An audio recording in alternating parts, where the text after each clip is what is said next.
కాపాడువాడు ఈడేచువాడు ఆదరించి కాపాడువాడు ఈడేచువాడు స్తుతించి కీర్తింతుము ఆదరణ చూచిన కన్నులు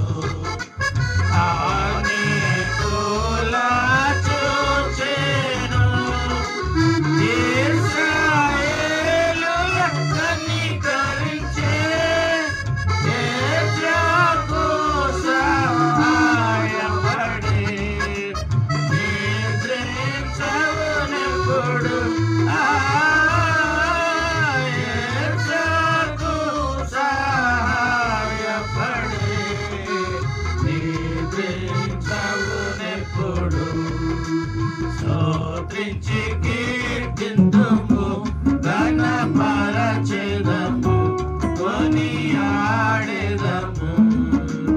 ఆదరించి కాపాడువాడు ఈడేర్చువాడు ఆదరించి కాపాడువాడు ఈడేర్చువాడు స్తుతించి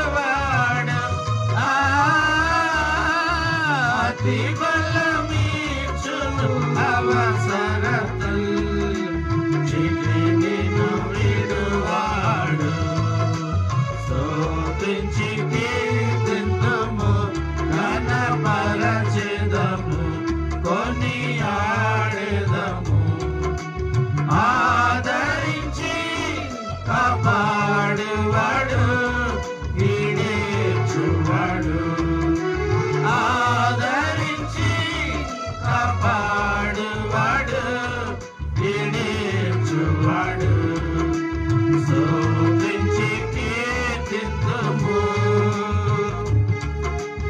ఏడు కన్నులు గలవాడు నాడు నేడు కాపాడు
ఫ్రాన్సిస్ అన్న గారు వాక్యం చెప్తారు.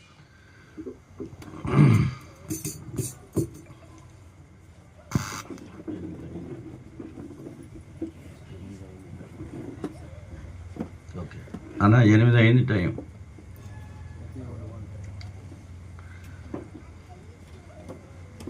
ప్రియులారా, సాయంకాల సమయంలో దేవుని వాక్యంలో ఒక భాగాన్ని చదువుదాం.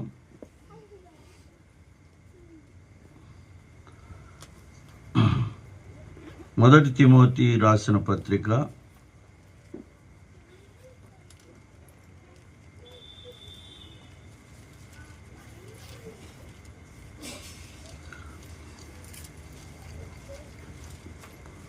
3వ అధ్యాయం 16వ వచనం అందరం కలిసి చదువుకుందామండి.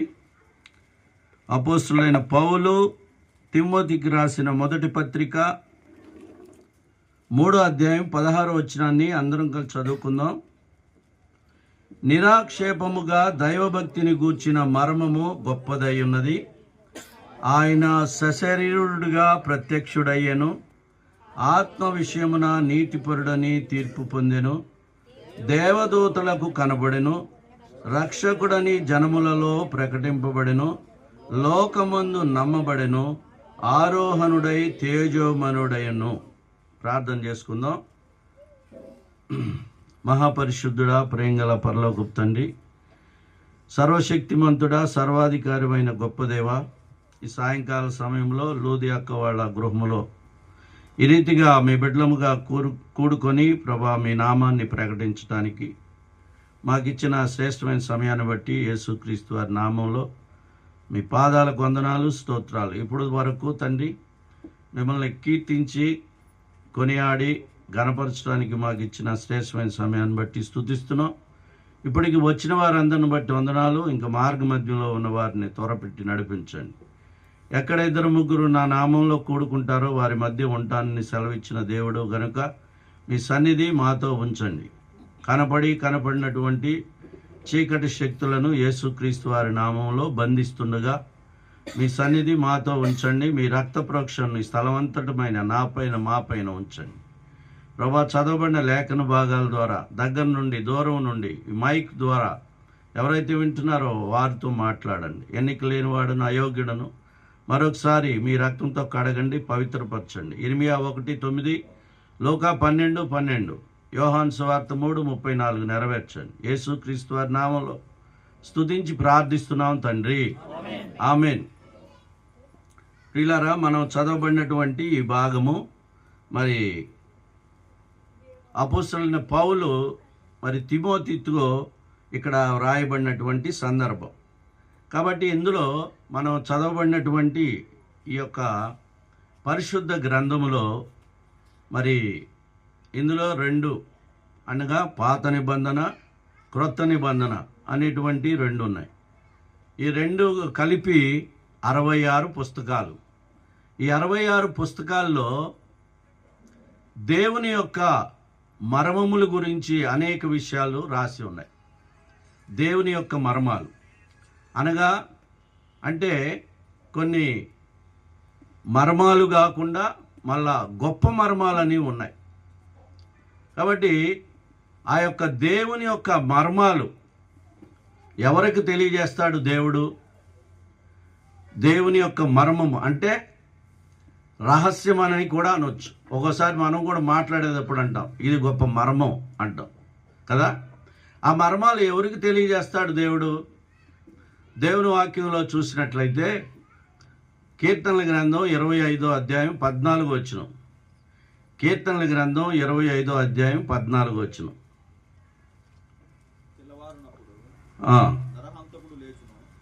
కీర్తన 25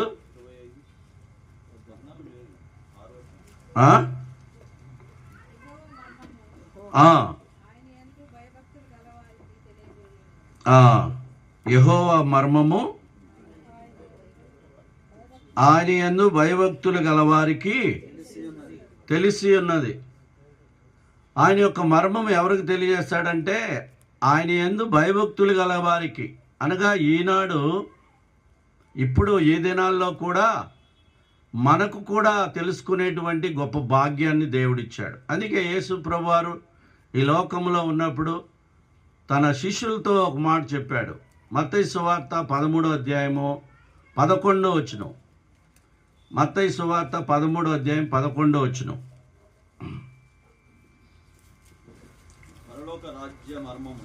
పరలోక రాజ్య మర్మములు ఎరుగుట మీకు అనుగ్రహించబడి ఉన్నది కానీ వారికి అనుగ్రహించబడలేదు. అనుగ్రహము చూసారా, అనుగ్రహము అనేది అది చాలా శ్రేష్టమైనటువంటి మాట. ఆనాడు ఉన్నటువంటి భక్తి కలిగిన వాళ్ళు ఉన్నారు కొంతమంది. సద్దూకయ్యులు, పరిసయ్యులు, శాస్త్రులు అనేటువంటి వాళ్ళు యేసు ప్రభు జీవించిన కాలంలో ఉన్నాడు. అయితే వాళ్ళకు అనుగ్రహించబడలేదు కానీ మీకు అనుగ్రహించబడింది అని చెప్తా ఉన్నాడు. అనుగ్రహము అనేది అది చాలా శ్రేష్టమైనది. అనగా అనుగ్రహం అంటే అది బహుమానం అని చెప్పొచ్చు, లేవా ఒక ఈవి అని చెప్పొచ్చు. అందుకే దేవుని వాక్యంలో ఏముందంటే యోహాను సువార్త 3వ అధ్యాయము 16వ వచనం చదవండి. యోహాను సువార్త 3వ అధ్యాయం 16వ వచనం. దేవుడు లోకమును ఎంతో ప్రేమించెను, కాగా ఆయన తన అద్వితీయ కుమారునిగా పుట్టిన వాని యందు విశ్వాసముంచు ప్రతి వాడును నశింపక నిత్య జీవం పొందినట్లు ఆయనను అనుగ్రహించను. ఆయనను అనుగ్రహం కాబట్టి బహుమానంగా ఇచ్చాడు. కాబట్టి ఆయన మరి యేసు ప్రభువారు ఈవిగా వచ్చాడు బహుమానంగా. కాబట్టి మరి చూస్తే ఆయన యందు భయభక్తులు గలవారికి ఆయన యొక్క మర్మము తెలియజేసేవాడుగా ఉంటాడు. భయభక్తులంటే ఏంటి? భయభక్తులంటే ఏంటి? దేవుని వాక్యంలోనే ఉంది. దానికి చూడండి, సామెతల గ్రంథం 8వ అధ్యాయము 13వ వచనం. యెహోవా యందు భయభక్తులు కలిగి ఉండుట. అది భయభక్తులు కలిగి ఉండడం అంటే ఏంటి? చెడుతనాన్ని అసహించుకోవాలి. చెడుతనములోనికి దాన్ని అనుసరించడం కాదు, చెడుతనాన్ని అసహించుకోవాలి. కాబట్టి దేవుడు ఏం కోరుతున్నాడంటే మనలను దేవుని యందు మనం భయభక్తులు కలిగి ఉండాలని ఆయన ఆశిస్తూ ఉంటాడు. ఎవరైతే దేవుడంటే భయభక్తులు కలిగి ఉంటారో వారికి ఆయన మార్గాన్ని తెలియజేస్తాడు. బైబిల్లో ఉన్నారు కొంతమంది భయభక్తులు కలిగిన వాడు, శ్రేష్టమైన భయభక్తులు కలిగిన. ఇప్పుడు యోసేపు ఉన్నాడు. యోసేపు మరి దేవుని యందు భయభక్తులు కలిగి ఉన్నాడు. చూస్తే ఆదికాండం 41వ అధ్యాయంలో అక్కడ ఫరోకి కల వస్తుంది. మనం ఇప్పుడు అవన్నీ చదవము. ఫరోకి కల వస్తుంది 45వ అధ్యాయంలో. ఉంటే ఆ కలభావం చెప్పేవాడు ఆ సంస్థానంలోనే ఎవడూ లేడు, కళ గురించి చెప్పేవాడు ఎవడూ లేడు. అయితే పానదాయకుడు చెప్తాడు అతనికి. ఏమంటాడు? ఒక వ్యక్తి ఉన్నాడు. ఎవరో అతను బానిస, అనగా యోసేపు. అప్పటికి ఇతను ఎక్కడున్నాడు? జైల్లో ఉన్నాడు, చెరసాల్లో ఉన్నాడు. అయితే ఆయన తీసుకురండి తొందరగా అంటాడు. గబగబా తీసుకొచ్చి క్షవరం చేయించి మంచి బట్టలేసి ఆయన దగ్గరికి తీసుకొస్తాడు. తీసుకొచ్చినప్పుడు నేను ఒక కళ కన్నాను, ఆ కళబాబు చెప్పేవాడు ఎవరు లేరు, నువ్వు చెబుతావు అంటగా అంటాడు. అయితే యోసేపు ఏమన్నాడు? ఆ మాట చదువుతారా? యోసేపు ఒక మాట అంటాడు 41వ అధ్యాయంలో. చూడండి వచనం.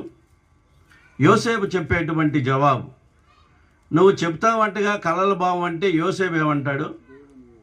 చదవండి అన్నమాట. దొరకలేదు ఎవరికి? యోసేపు నా వలన కాదు, దేవుడే ఫరోకు క్షేమకరమైన ఉత్తరం ఇచ్చునని ఫరోతో చెప్పాను. కాబట్టి ప్రియులారా, ఈ మర్మాలు బయలుపరిచేటువంటి వాడు దేవుడు. ఎవరికి బయలుపరుస్తాడంటే అందరికి బయలుపరచడు. ఆయన యందు భయభక్తులు గలవారికి. ఆయన అంటే భయపడే వారికి మర్మాలు తెలియజేస్తాడు. దేవుని వాక్యంలో ఒక మాట ఉంది, ద్వితీయోపదేశకాండం 29వ అధ్యాయం 29 వచనం చదవండి. ద్వితీయోపదేశకాండం 29వ అధ్యాయము 29వ వచనం. రహస్యములు చాలండి. ఎవరికి చెంది అంట? రహస్యములు మన దేవుడైన యెహోవాకు చెందును. ఆయన ఈనాడు ఒకవేళ చీకటిలో జరిగేదాన్ని ఆయన ఎందులో చూస్తాడంట? దేవుని వాక్యం ఉంది, వెలుగులో చూస్తాడు.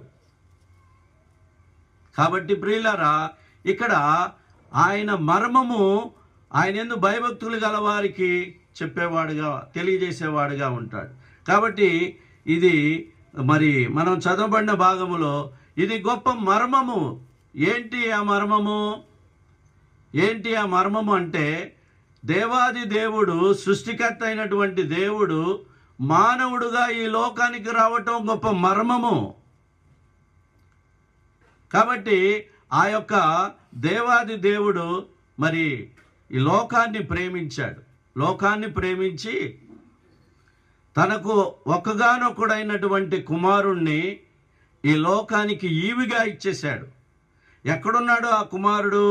అప్పుడు దేవుని వాక్యంలో చూస్తే చూడండి, యోహాను సువార్త 1వ అధ్యాయం. ఈ కుమారుడు ఎక్కడున్నాడంట?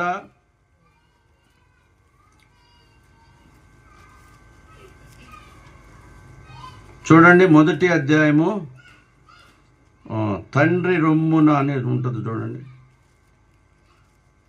తండ్రి రొమ్మున ఉన్న అద్వితీయ కుమారుడు. 14 వచనం చదవండి. ఆ వాక్యము శరీరధారి అయి కృపా సత్య సంపూర్ణుడుగా మన మధ్య నివసించెను. తండ్రి వలన కలిగిన అద్వితీయ కుమారుని మహిమ వలె మనము ఆయన మహిమను కనుగొంటిమి. 18 ఎవడును ఎప్పుడైనను దేవుణ్ణి చూడలేదు, తండ్రి రొమ్ముననున్న అద్వితీయ కుమారుడే ఆయనను బయలుపరిచెను. ఎక్కడున్నాడంట? తండ్రి రొమ్ములో ఉన్నటువంటి అద్వితీయ కుమారుడు అనగా తండ్రి రొమ్ములో, ఇక్కడ తండ్రిని హత్తుకొని ఉండేటువంటి కుమారుడు. ఈ తండ్రి ఎక్కడున్నాడు? పరలోకంలో ఉన్నాడు. పరలోకము నుండి వచ్చినాడు, పరిశుద్ధునిగా జీవించినాడు. పరలోకము నుండి వచ్చినాడు, పరిశుద్ధునిగా జీవించినాడు. నిన్ను కోరి వచ్చెను, నిన్ను చేరవచ్చెను, నీతో నుండవచ్చెను. నిన్ను కోరి వచ్చెను, నిన్ను చేరవచ్చెను, నీతో నుండవచ్చెను. రండి రండి మీరందరూ రండి, రండి రండి మీరందరూ రండి. ఓ అన్నల్లారా రండి, ఓ అక్కల్లారా రండి, ఓ తమ్ముళ్ళారా రండి, ఓ చెల్లెల్లారా రండి. రండి రండి మీరందరూ రండి, రండి రండి మీరందరూ రండి.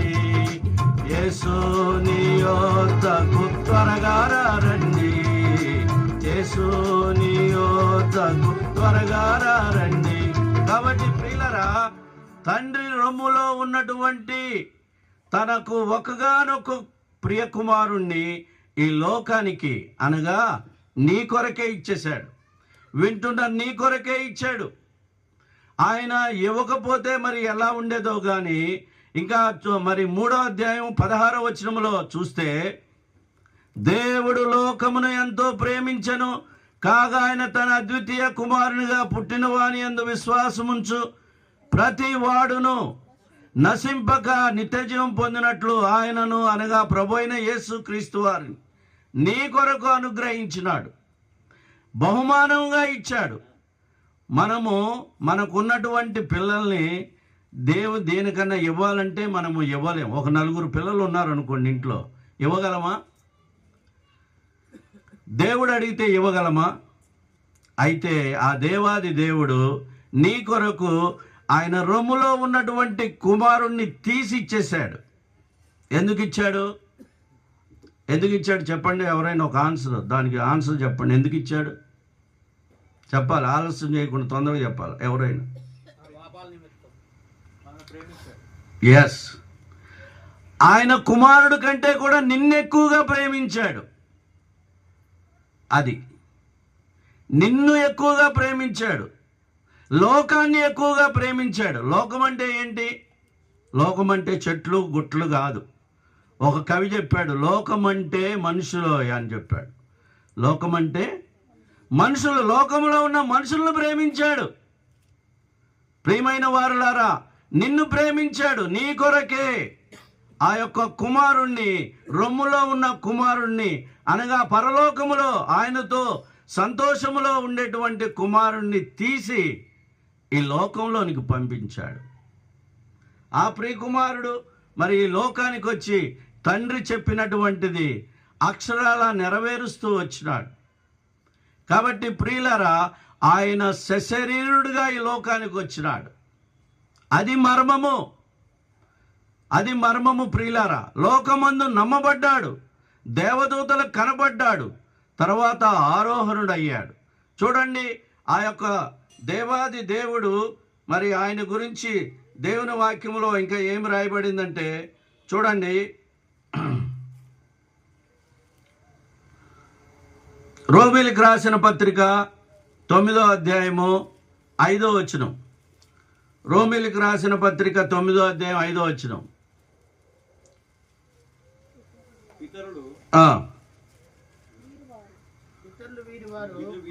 పితరులు వీరివారు శరీరమును బట్టి క్రీస్తు వీరిలో పుట్టెను.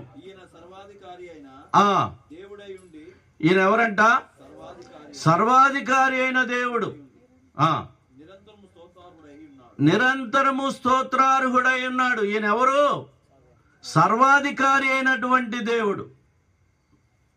కాబట్టి మనము వెంబడిస్తున్నటువంటి వాళ్ళు, మనము నమ్ముకున్నటువంటి వాళ్ళు, వాళ్ళకి సర్వాధికారము ఉన్నదా లేదా ఒకసారి గమనించాలి. కాబట్టి ప్రియులారా, ఆయనకి ఎలాంటి అధికారాలు ఉన్నాయి? యేసు ప్రభువారు చెప్పాడు, నాకు సర్వాధికారము ఇవ్వబడి ఉందని. ఎక్కడెక్కడ ఉంది ఆయనకి సర్వాధికారం? ఒక చోట చెప్పాడు, పరలోకమందును భూమి మీదను నాకు సర్వాధికారం ఉందన్నాడు. ఇంకేం అధికారం ఉంది ఆయనకి? భూమి మీద పాపములు క్షమించటానికి మనిషి కుమారుడికి అధికారం ఉందని చెప్పాడు. చదవండి ఆ మాట. మత్తయి సువార్త 9వ అధ్యాయం 6వ వచనం. మత్తయి సువార్త 9వ అధ్యాయం 6వ వచనం.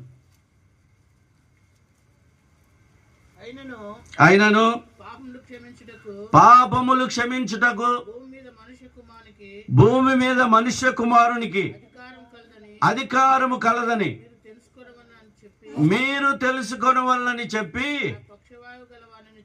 ఆ పక్షవాయువు గలవాన్ని చూచి నీవు లేచి నీ మంచం ఎత్తుకొని నీవు నీ ఇంటికి పొమ్మని చెప్పగా. కాబట్టి ప్రియులారా, యేసు ప్రభువారు అక్కడ ఈ సందర్భం మనకు తెలుసు.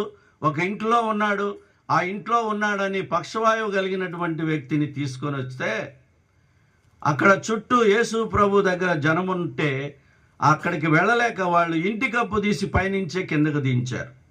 కాబట్టి యేసు ప్రభు మరి అతన్ని మొట్టమొదటిగా బాగు చేయలేదు. యేసు ప్రభు వారు చెప్పిన మాట ఏంటంటే, కుమారుడా నీ పాపాలు క్షమించబడి ఉన్నవని చెప్పాడు. ఈ మాట ఎవరు చెప్పగలరు? పాపాలు క్షమించబడి ఉన్నవని ఎవరు చెప్పగలరు? ఎవరు పాపాలు క్షమించగలరు?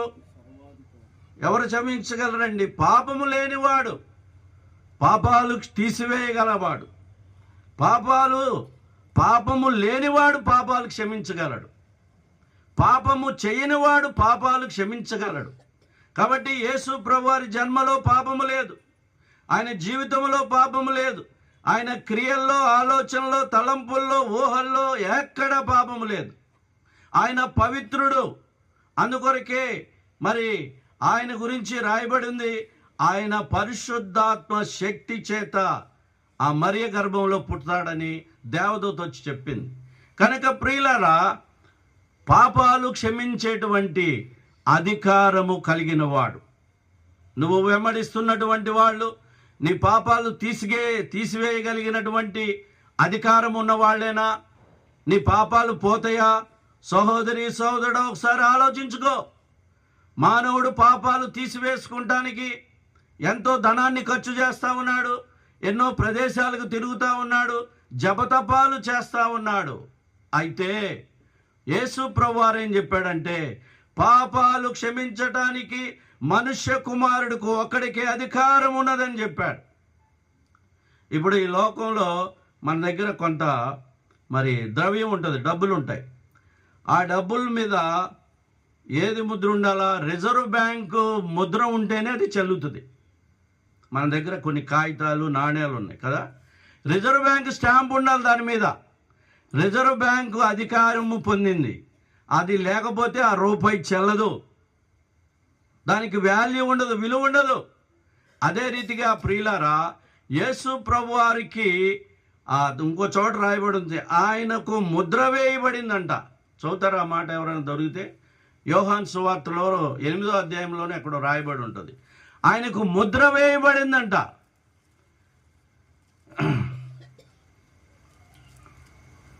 ప్రియులారా, కాబట్టి యేసు ప్రభువారికి పాపాలు క్షమించేటువంటి అధికారం ఉంది. ఇంకా చూడండి, ఆయన పాపము చేయలేదు, ఆయన నోట ఎటువంటి కపటము లేదని ఉంటుంది. 1 పేతురు పత్రిక 2వ అధ్యాయము 22వ వచనం చదవండి. 1 పేతురు పత్రిక 2వ అధ్యాయం 22వ వచనం. ఆయన పాపము చేయలేదు, ఆయన నోటను ఏ కపటమును కనబడలేదు. కాబట్టి ఆయన జీవితంలో 33 సంవత్సరాల 6 నెలలు భూమి మీద నీవలే నావలే జీవించి, అప్పుడున్నటువంటి భక్తి పరులు అనుకునేటువంటి వాళ్ళు పరిసయ్యులు శాస్త్రులతో ఒక మాట చెప్పాడు. ఏమని? నాలో పాపమున్నదని మీలో ఎవరైనా స్థాపించగలరా, రుజువు చేయగలరా అన్నాడు. ఎవరు పాపాన్ని చూపించలేకపోయారు. ఆయన ఎక్కడ పాపము చేయలేదని ఉంది దేవుని వాక్యంలో. కాబట్టి నువ్వు తెలుసుకోవాలి రాత్రికాల సమయంలో, సహోదరి సహోదరుడా, నీ పాపాలు పోవాలంటే యేసు ప్రభు దగ్గరికి రావాలి. ఎందుకు?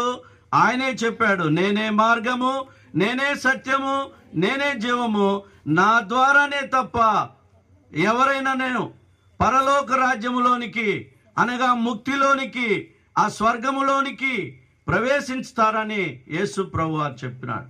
ఎందుకని? యేసు ప్రభు వారు ఒక్కడే ఈ యొక్క సృష్టి జరిగినటువంటి మానవాళి జీవితము మొదలుపెట్టిన కానించి నేను పాపుల కొరకు రక్తము కారుస్తానన్నవాడు. ఆయన పాపుల కొరకు రక్తము కార్చాడు. నేను ప్రాణం పెడతానన్నాడు, ప్రాణం పెట్టాడు. 3 దినాలు సమాధిలో ఉండి తిరిగి లేస్తానన్నాడు, తిరిగి లేచాడు.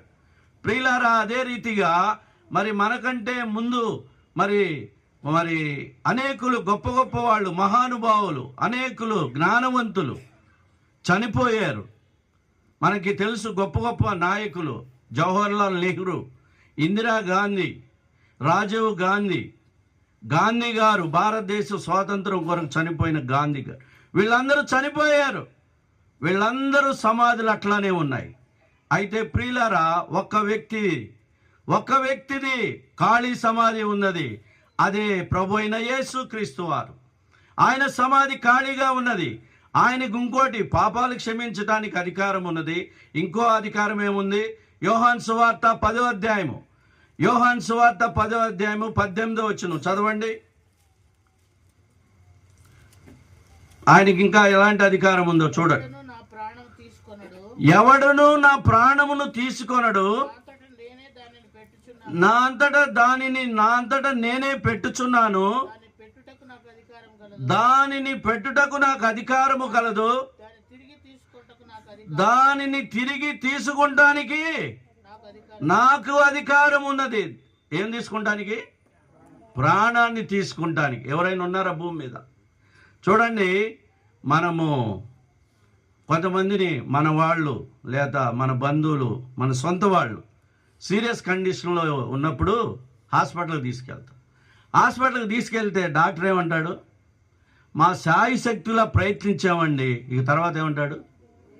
ఇక అంతా దేవుడి చేతిలో ఉందంటాడు. ఆ దేవుడు ఎవరో ఆయనకి తెలీదు కాబట్టి ఆ మాట అంటారు. ఏమంటారు? దేవుడి చేతిలో ఉందండి అంటారు కదా. యేసు ప్రభు చెప్తున్నాడు, నా అంతటా నేనే నా ప్రాణాన్ని పెడుతున్నా. అట్లా తీసుకున్న వాళ్ళు ఎవరైనా ఉన్నారు? ఇంకా ఎవరూ లేరు. యేసు ప్రభు చెప్తున్నాడు, నా ప్రాణం పెట్టడానికి అధికారం ఉంది, దాన్ని తిరిగి తీసుకుంటానికి అధికారం ఉంది. ఆయన తీసుకున్నాడు, అట్లాగే నీకు కూడా ఇస్తాడు. ఎప్పుడు ఇస్తాడు? యోహాను సువార్త 5వ అధ్యాయం 24 వచనం. యోహాను సువార్త 5వ అధ్యాయం 24 వచనం. నా మాట విని నన్ను పంపిన వాని యందు విశ్వాసముంచువాడు నిత్య జీవము గలవాడు. వాడు తీర్పులోనికి రాక మరణములో నుండి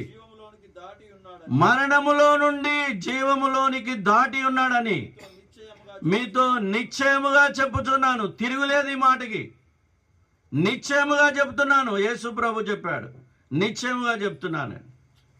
కాబట్టి ప్రియులారా, నువ్వెవరైనా కావచ్చు ఈ రాత్రికాల సమయంలో ఈ మాటలు యందు విశ్వాసం ఉంచితే నువ్వే స్థితిలో ఉన్నప్పటికీ నిన్ను ఆ భయంకరమైనటువంటి నిత్య శిక్షణ నుండి తప్పించటానికి ప్రభువైన యేసు క్రీస్తు వారు సిద్ధముగా ఉన్నాడు. కాబట్టి ఆయన చెప్పినటువంటి మాట చూడండి. ఇంకోటి ప్రకటన గ్రంథం 1వ అధ్యాయము 18వ వచనం. ప్రకటన గ్రంథం 1వ అధ్యాయం 18వ వచనం.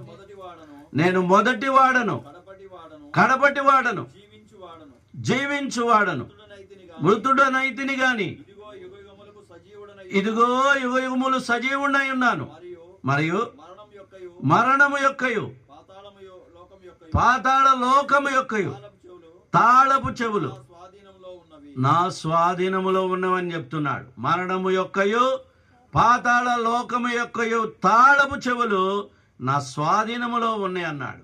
ప్రియులారా, ఇలాంటి గొప్ప దేవుడు ఈ యొక్క మరి సాయంకాల సమయంలో నిన్ను ప్రేమిస్తా, నిన్ను ఆహ్వానిస్తా ఉన్నాడు. కాబట్టి మానవుడు భయముతో ఉంటా ఉన్నాడు. ఎలాంటి భయము? మరణ భయముతో ఉంటా ఉన్నాడు. మరణ భయముతో ఉన్నటువంటి వారిని ఆ మరణ భయము నుండి రక్షించటానికి ఆయన రక్షకుడిగా వచ్చాడు. అందుకే దేవుని వాక్యములో రాయబడి ఉంటుంది ఒక చోట, భయపడకుడి. లోకాసువార్త 2వ అధ్యాయము 10-11 వచనాలు చదవండి. లోకాసువార్త 2వ అధ్యాయం 10-11 వచనాలు. అయితే ఆ దూత భయపడకుడి, ఇదిగో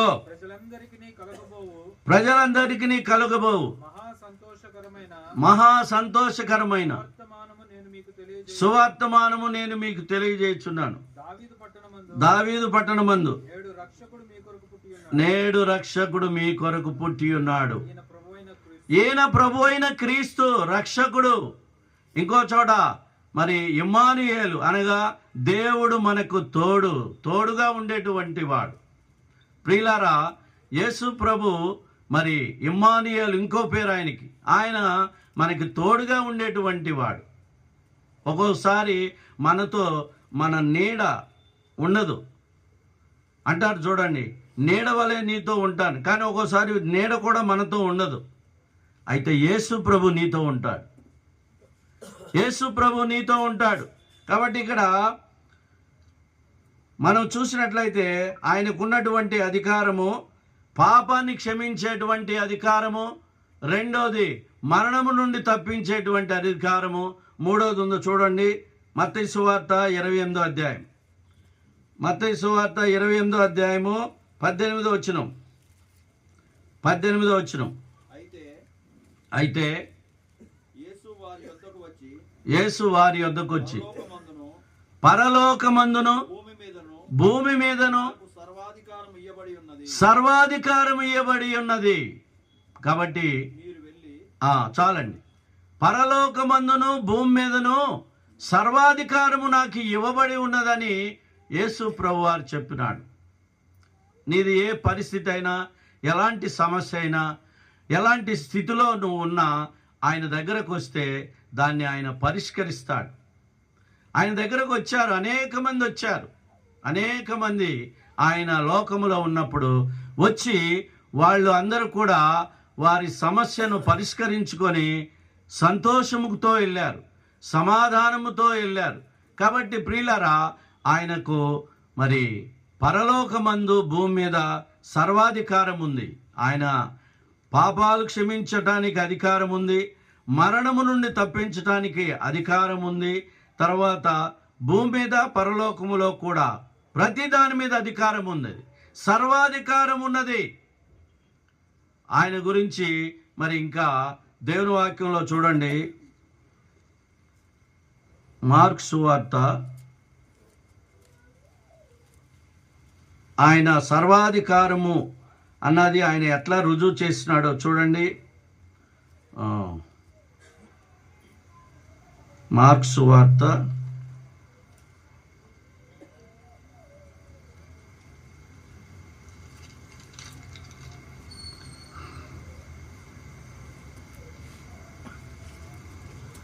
8 యేసు ప్రభువారు లోకంలో ఉన్నప్పుడు మరి రాత్రిపూట ఆయన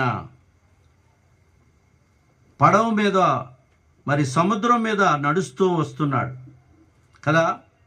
నడుస్తూ వస్తున్నప్పుడు వీరు దోణిలో ఉన్నారు. యేసు ప్రభువారు వస్తున్నటువంటి దాన్ని చూచి వాళ్ళు రాత్రిపూట భూతం అని అరిచారు. అయితే యేసు ప్రభువారు నేనే, భయపడొద్దు అని చెప్పినాడు. అక్కడ మరి ఆయన నడుస్తూ ఉన్నప్పుడు పేతురు అడుగుతూ వచ్చినాడు, ప్రభువా నీవే అయితే నేను కూడా నీళ్ళ మీద నడుస్తాను ప్రభువా అంటే రా అన్నాడు. కాబట్టి నీళ్ళ మీద నడిపించాడు, ఎవరు కూడా నడవలేదు. అది మానవుల వలన జరిగేది కాదు. యేసు ప్రభు పేతురును నీళ్ళ మీద నడిపించాడు. అయితే మరి పేతురు మరి గాలిని చూచి అతడు భయపడి మునిగిపోసాగాను అని ఉంది. కనుక యేసు ప్రభువారు ఇంకా ఎన్నో అద్భుతాలు చేసినాడు. వాళ్ళు శిష్యులు సముద్రములో ఉన్నప్పుడు తుఫాను రేగినప్పుడు మేము నశించిపోవచ్చున్నాము, నీకు చింత లేదా అని అడిగినప్పుడు యేసు ప్రభువారు లేచి సముద్రాన్ని గద్దించినాడు. నిమ్మళించు అనగానే మరి తుఫాను ఆగిపోయినట్లుగా మనం చూస్తాం. కనుక సర్వాధికారము ఆయన కలిగినవాడు. యాయీరు కుమార్తె చనిపోయినప్పుడు చనిపోయినటువంటి యాయీరు కుమార్తెను బాగు చేస్తూ వచ్చినాడు. అనగా మరణించినటువంటి వారిని సైతము లేపినాడు. సర్వాధికారము కలిగిన వాడు. చనిపోయిన లాజరును 4 దినాలైన తర్వాత లాజరును మరి సమాధిలో ఉన్నటువంటి లాజరును బ్రతికించినాడు. మరణములో నుండి అతన్ను జీవములోనికి నడిపించినాడు. కాబట్టి ప్రియులారా, ఆయన సర్వాధికారము కలిగిన వాడని రుజువు చేస్తూ వచ్చినాడు. ఇంకో మాట చూద్దాం, చూడండి. మొదటి యోహాను పత్రిక 5వ అధ్యాయము 20వ వచనం. మొదటి యోహాను పత్రిక 5వ అధ్యాయము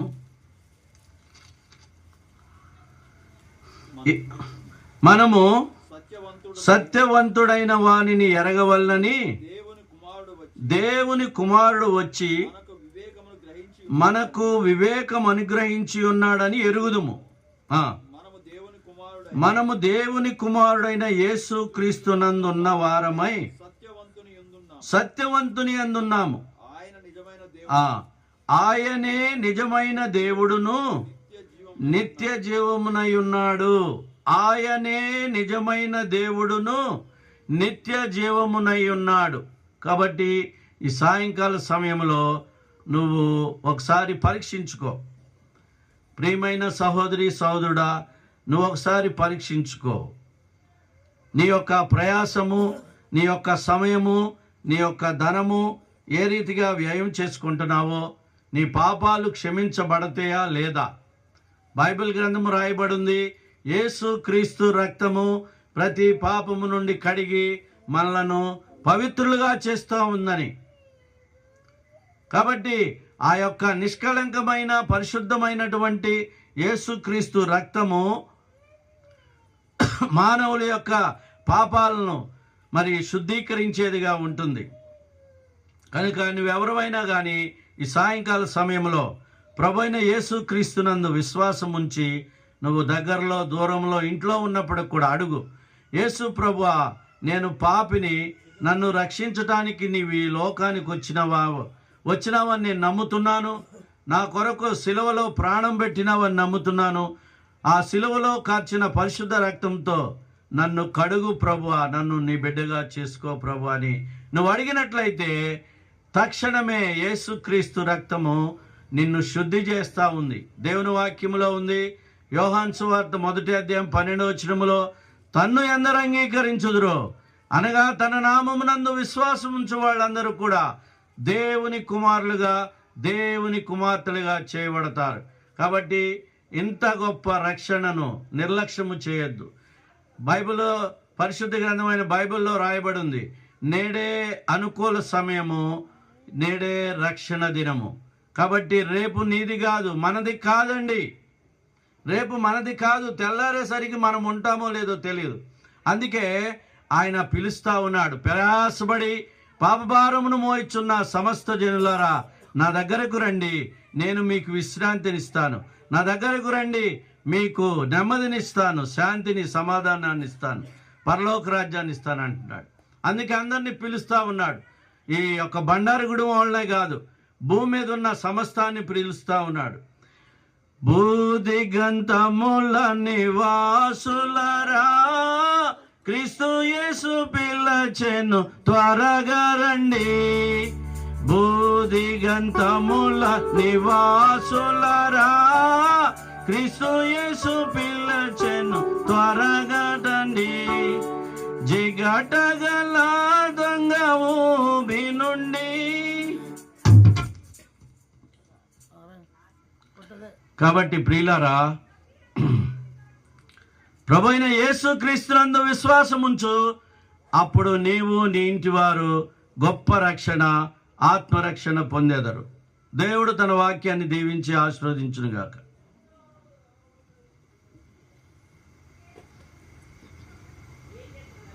దయచేసి కొద్దిసేపు మాత్రమే దేవుని వాక్యము చూసుకుందాం. కృతజ్ఞత కూడిక కాబట్టి కృతజ్ఞత కూడికలో మరి అన్న సువార్త చెప్పినాడు, చక్కగా చెప్పినాడు. మరి అదే రీతిగా కృతజ్ఞత గురించి కూడా చూసుకుందాము. కీర్తనలు 103వ కీర్తనలు 103 మొదటి 2 వచనాలు చదువుకుందాం. కీర్తనలు 103వ కీర్తన మొదటి 2 వచనాలు. నా ప్రాణమా యెహోవాను సన్నతించుము, నా అంతరంగమున సమస్తమా ఆయన పరిశుద్ధ నామమును సన్నతించుము. నా ప్రాణమా యెహోవాను సన్నతించుము, ఆయన చేసిన ఉపకారములలో దేనిని మరువకుము. కాబట్టి దేవుడు మరి లూదియక్క వారి కుటుంబాన్ని ప్రేమించి గత సంవత్సరం అనేకమైన మేళ్లు చేసినటువంటి వాడుగా ఉంటున్నాడు. కాబట్టి ప్రియులారా, దేవుడు చేసినటువంటి మేళ్ళని మనం మర్చిపోకూడదు. డెరెక్ ప్రిన్స్ అనేటువంటి ఆయన ఏమని చెప్పినాడంటే, by thanksgiving we acknowledge the goodness of God, by praising we acknowledge the greatness of God, by worshipping we acknowledge the holiness of God అని చెప్పినాడు. అంటే దేవునికి కృతజ్ఞతాస్తుతులు చెల్లిస్తే ఇంకా ఇంకా ఆశీర్వదిస్తాడంట. మరి లూదియక్క వాళ్ళు దేవుని ప్రేమించి, దేవుని బిడ్డల్ని ప్రేమించి ఆతిథ్యం ఇస్తున్నారు. కాబట్టి వారిని బట్టి మరి దేవుడు ఆతిథ్యం ఇచ్చిన కారణాన్ని బట్టి లూదియక్క వారి కుటుంబాన్ని దేవుడు ఇంకా ఇంకా ఆశీర్వదిస్తాడు. కృతజ్ఞత భావం కలిగి ఉన్నటువంటి విధానంలో ఉంటే దేవుడు మనల్ని ఎక్కువ ఆశీర్వదిస్తాడు. దావీదుని దేవుడు ఎందుకు ఆశీర్వదించినాడంటే, దావీదు ఆయన చేసిన ఉపకారాల్లో దేనిని మర్చిపోలేదు. అందుకే దేవుడు దావీదుని, అభిషేకింపబడిన దావీదుకు అతని సంతానమునకు నిరంతరము కనికరం చూపుతానని మరి వ్రాయబడి ఉన్నట్టుగా చూస్తూ ఉంటున్నాం. ఇప్పటికీ అది ఇప్పటికీ ఆ వాగ్దానం నెరవేరుతూనే ఉంది. కాబట్టి దావీదు సంతానాన్ని దేవుడు దీవిస్తూనే ఉన్నాడు. కాబట్టి దేవుడు ఎన్నో చేసినాడు. మనకి చెట్లను ఇచ్చినాడు, ఆకాశం ఇచ్చినాడు, నీటిని ఇచ్చినాడు, పక్షుల్ని ఇచ్చినాడు, చేపల్ని ఇచ్చినాడు, రక్షణ ఇచ్చినాడు, పాపక్షమాపణ ఇచ్చినాడు, నిత్య జీవం ఇచ్చినాడు, శాంతి ఇచ్చినాడు, సంతోషం ఇచ్చినాడు, సమాధానం ఇచ్చినాడు, కుమారుణ్ణి ఇచ్చినాడు, పరిశుద్ధతని ఇచ్చినాడు, దేవదూతల్ని ఇచ్చినాడు, పరలోక రాజ్యం ఇచ్చినాడు, జీవజలం ఇచ్చినాడు, జీవవృక్షం ఇచ్చినాడు. దేవుని యొక్క మనకు సింహాసనాలు ఉంటాయి. పరలోక రాజ్యంలో మనకు సింహాసనాలు ఉంటాయి. వాటన్నిటిని బట్టి మనం కృతజ్ఞతాస్తుతులు చెల్లించాలి. భూ సంబంధమైన వాటిని బట్టే కాదు, పర సంబంధమైన వాటిని బట్టి కూడా కృతజ్ఞతాస్తుతులు చెల్లించాలని ప్రభు కోరుతా ఉంటున్నాడు. ఆయన ఇంకా చేస్తూనే ఉన్నాడు, చేసినాడు. He has done, he is doing, he will done. కాబట్టి హీ విల్ డూ. కాబట్టి చేసినాడు, చేస్తూ ఉంటాడు, చేస్తూనే ఉంటాడు, యుగ యుగాలు చేస్తూనే ఉంటాడు. తరతర కునుకడు, నిద్రపోడు. అంత గొప్ప దేవునికి మరి అన్ని చేసిన కార్యాలు చేసినటువంటి దేవునికి మనము ఎంత మన వర్షిప్, మన థ్యాంక్స్ గివింగ్, మన కృతజ్ఞత negligible in the sight of God. ఏమీ కాదు. అయినా కూడా మనం విరిగి నలిగిన మనసుతో దేవునికి కృతజ్ఞతాస్తుతులు చెల్లిస్తే దేవుడు సంతోషించేటువంటి దేవుడుగా ఉంటూ ఉన్నాడు. కాబట్టి మరి లూదియక్క వారి కుటుంబంలో దేవుడు చేసినటువంటి మేలును బట్టి మనం కూడా దేవునికి కృతజ్ఞతాస్తుతులు చెల్లించాలి. అక్క వాళ్ళు కూడా కృతజ్ఞతాస్తుతులు చెల్లించాలి. లూదియక్క వాళ్ళు కూడా వారి కుమారులని, వారి కోడలు, మరి మనవరాలు, మనవడు, కాబట్టి సృజనపాలు, కాబట్టి వీళ్ళందరూ కృతజ్ఞతాస్తుతులు చెల్లించాలి. మనం కూడా కృతజ్ఞతాస్తుతులు చెల్లించవాలి. సునీలు, కాబట్టి వాళ్ళు కృతజ్ఞతాస్తుతులు చెల్లించాలి. వాళ్ళతో పాటు మనం కూడా కృతజ్ఞతాస్తుతులు చెల్లిస్తే దేవుడు ఇంకా ఇంకా ఆశీర్వదిస్తాడు. ఎక్కువ ఇశ్రాయేలీలు వారు కృతజ్ఞతాస్తుతులు చెల్లింపని లేదు, కానీ తమ వాదముల యందు వ్యర్థులైరని రోమీలకు రాసిన పత్రికలో రాయబడి ఉన్నట్టుగా చూస్తూ ఉంటున్నాం. కాబట్టి అందుకే మనం ఎప్పుడు కూడా దేవునికి కృతజ్ఞతాస్తుతులు చెల్లించాలి. అయితే దేవుడు ప్రభా ఏం చెప్పాలి ప్రభా లూదియక్క వాళ్ళ ఇంట్లో అని మరి ప్రార్థన చేసినప్పుడు దేవుడు నాకు అక్క వాళ్ళకి దేవుడు ఒక వాగ్దానం ఇచ్చినాడు. ఆ వాగ్దానం కొంచెం చూసుకొని ముగించుకుందాం. ద్వితీయోపదేశకాండము 31వ అధ్యాయము, ద్వితీయోపదేశకాండము 31వ అధ్యాయము 8వ వచనం. నీ ముందర ద్వితీయోపదేశకాండం 31వ అధ్యాయము 8వ వచనం. నీ ముందర నడిచేవాడు యెహోవా, ఆయన నీకు తోడయుండును, ఆయన నిన్ను విడువడు, నిన్ను ఎడబాయడు, భయపడకము, విస్మయమందకమని ఇశ్రాయేలీయులందరి ఎదుట అతనితో చెప్పెను. కాబట్టి దేవుడు ముందర నడుస్తాడంట. లూదియక్క వాళ్ళ కుటుంబంలో దేవుడు వారికి ముందుగా నడుస్తాడంట. కాబట్టి గమనించినట్లయితే మరి దేవుడు మన పక్షాన ఉంటే ఈ సంవత్సరం అంతే, గత సంవత్సరంలో దేవుడు వాళ్ళకి ఎట్లా నడిపించినాడో ఈ కొత్త సంవత్సరంలో కూడా ముందుగా నడిపిస్తాడు, ముందుగా ఉండి నడిపిస్తాడంట. అదే రీతిగా మనకు కూడా, వాళ్ళకే కాదు ఆ వాక్యము ఉండేది, మనకు కూడా నిర్వర్తిస్తుంది. కాబట్టి మనకు కూడా ముందుగా ఉండి నడుస్తాను నా బిడ్డల్లారా అని చెప్తున్నటువంటి వాడుగా ఉంటూ ఉన్నాడు. కాబట్టి ముందుగా నడిచి ఎందుకు ముందుకు నడుస్తాడు, ఎందుకు ముందుకు నడుస్తాడు, కొన్ని విషయాలు చూసుకొని ముగించేస్తాం. గబగబా స్పీడ్గా చూసేసేద్దాం. రెండు మరి వస్తాయి. మా కుటుంబంలో మా అమ్మకు 10 మందిలో 5 వెళ్ళిపోయినారు. మరి సంవత్సరం ఒకరు చనిపోతూనే ఉన్నారు, 5 మిగిలినాం. కాబట్టి ఎన్ని సమస్యలో, శోధనలో అయినా దేవుడు మా కుటుంబాన్ని కాపాడినాడు, ఆదరించినాడు, ధైర్యపరిచినాడు, బలపరిచినటువంటి వాడుగా ఉంటున్నాడు. తోడై ఉండేది, అందుకే పాడతాం కదా, తోడై ఉండేదవు అంతాము వరకు, తోడై ఉండేదవు అంతాము వరకు, నీవు విడువావు అందరూ విడచినను, నీవు విడువావు అందరూ విడచినను, నూతన బలమును నాకోసగెదవు, నూతన బలమును నాకోసగెదవు, నే స్థిరముగా నుండా నీ కోరిక ఇదియే, నే స్థిరము కోరిక ఇదియే ఈ లోక యాత్రలోనే సాగుచుండ.